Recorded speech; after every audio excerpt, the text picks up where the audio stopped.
Hapon guys, nandito tayo sa ating workshop. So, update sa mga units. Dito muna tayo. Meron tayong 2014 Ford Fiesta na 1.5. So, ito po ay pinareserve sa atin last year, December.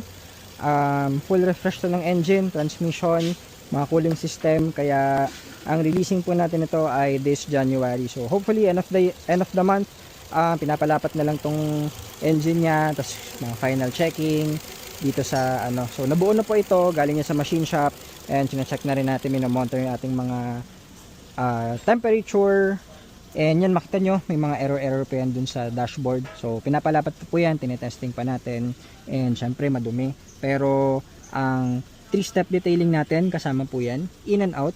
So pag after naman ito, babagong anyo po yan. Kita nyo naman mukhang gusgusin, pero madumi yan. Papa-buffing natin, papa-detail. Pero papa-paint muna natin kung ano yung mga kailangan. So, tingnan nyo maigi yan. Pagka-release natin yan, magbabagong anyo po yan. So, abangan nyo itong unit na to. And, next naman, itong Ford Focus ni Boss. So, pinareserve din niya to nung December. Nagkaroon tayo ng konting delay dito sa releasing natin kasi nahirapan tayo dun sa ano niya, dun sa parang steering.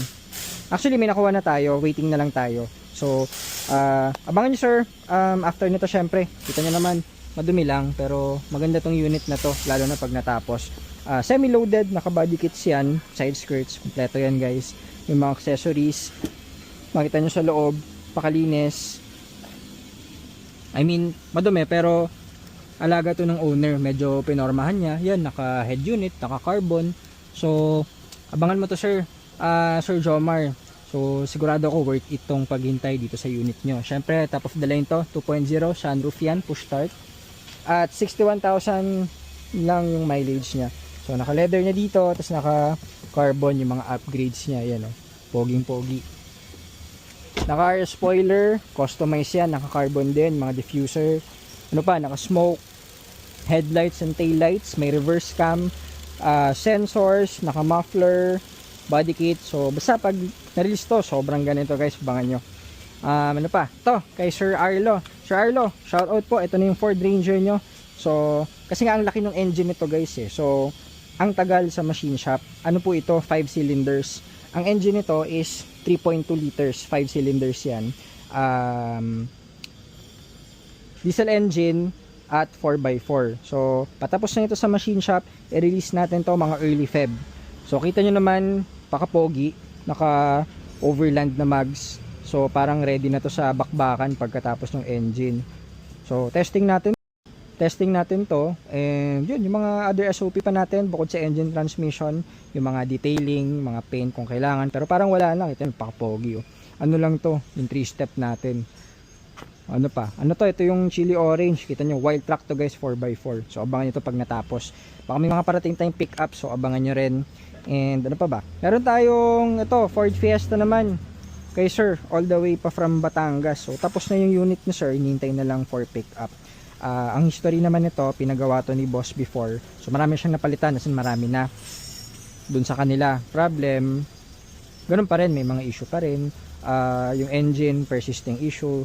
So inayos natin, okay na, wala nang problem, na testing na natin, kompleto na lahat. So waiting na lang po ito dun kay sir na makabiyahe dito sa atin para makuha niya yung kanyang unit na Ford Fiesta.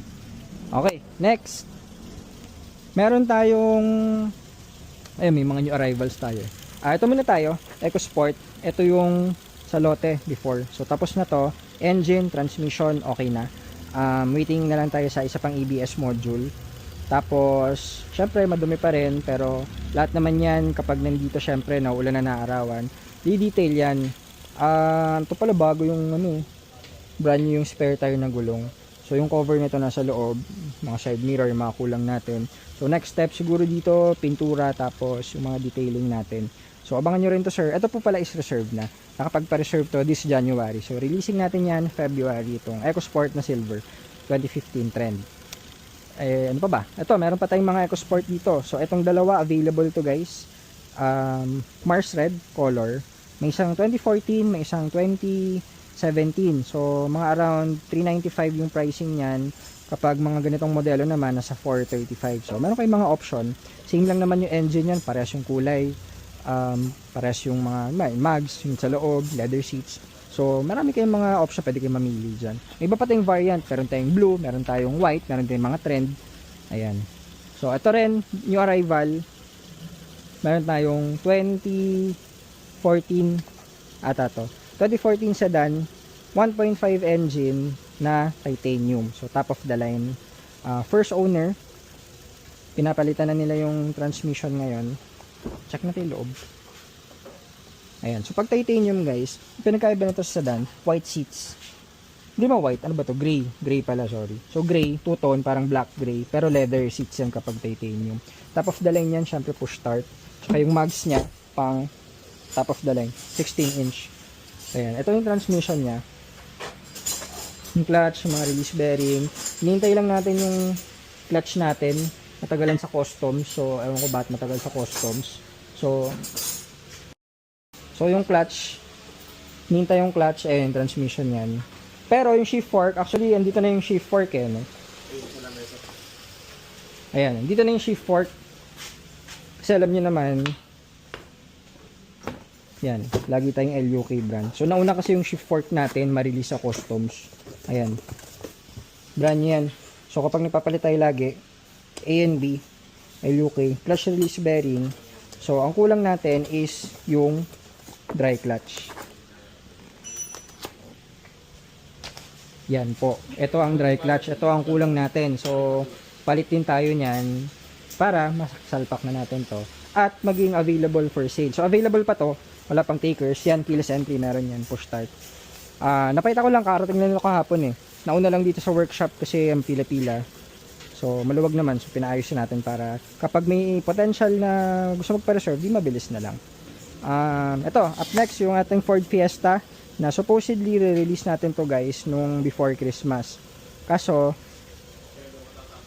nagkaroon siya ng, actually hindi problem walang problem yung engine. Ang nangyari dito, parang may misfire dun sa computer niya.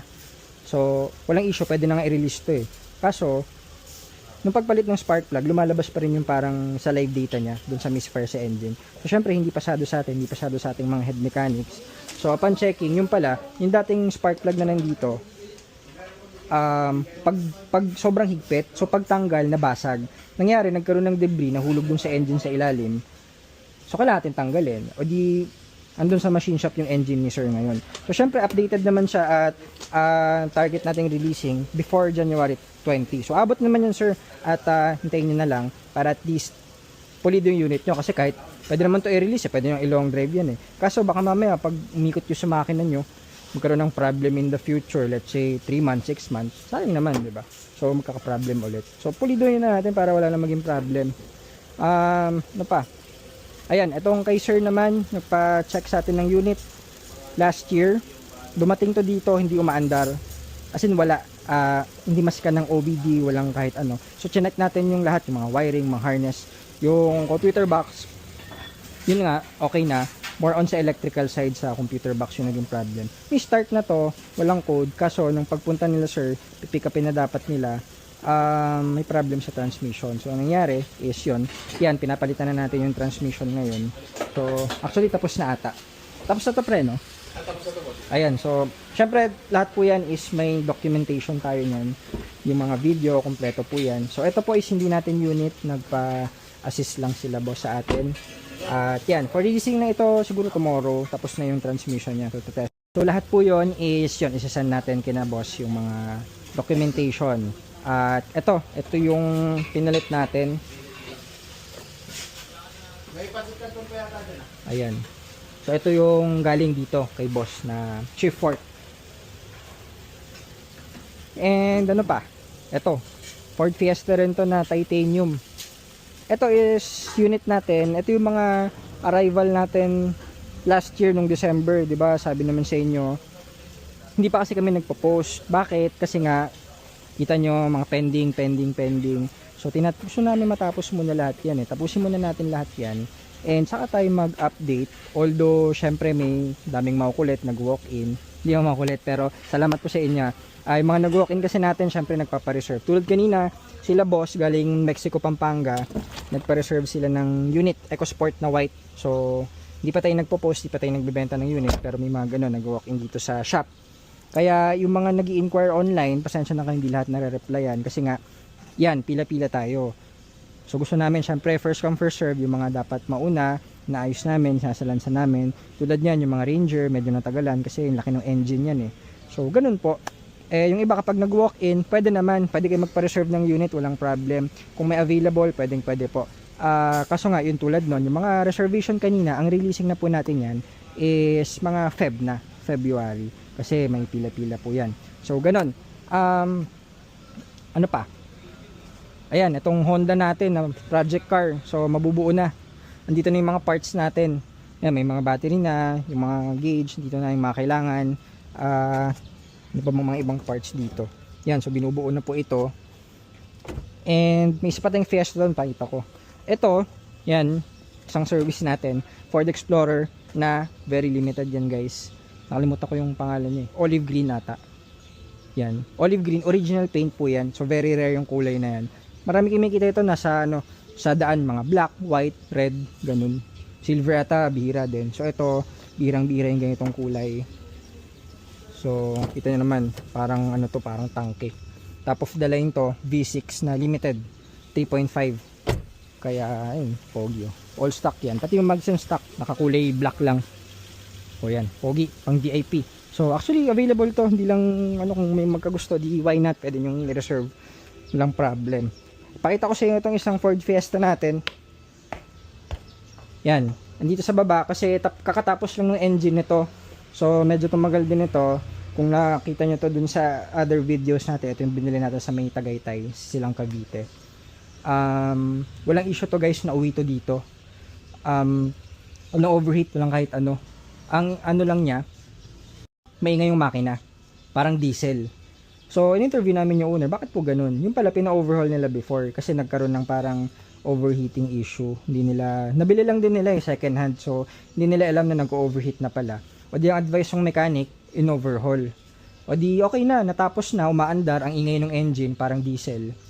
So yung pala, edi in-interview namin, bakit nga ganun, ba't maingay?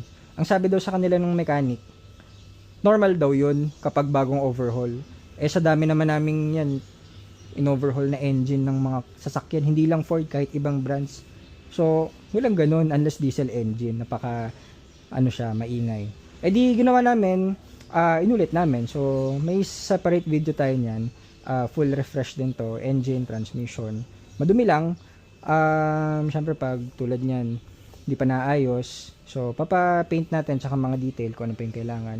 Pero modelo to guys, 2017 nata to. Ford Fiesta hatchback tread. Automatic.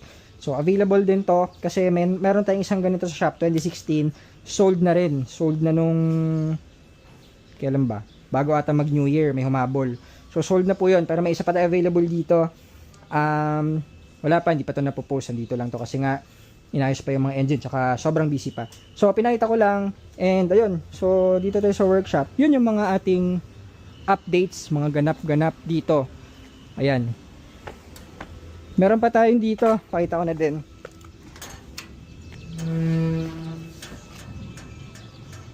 Wala na pala. May isa tayong blue na EcoSport, kakuha lang natin kahapon, namalisa pala si Aljon. So titanium, available yon 2015 na top of the line. Ganda nun, pero SOP pa rin natin, refresh pa rin. Ayun, yung DCQ na EcoSport, gamit-gamit natin for testing. Sold na rin yon last December, nag-reserve sa atin, so release natin yan. Hopefully next week. Testing na lang tayo dyan, tapos ano pa ba? Yon, yung transmission, tsaka cooling system, okay na yan. Tsaka detailing, syempre. O yun. So, yun yung update dito sa ating workshop. At, balik muna tayo showroom. Next muna tayo. Thank you so much, DTA Cars. Salamat.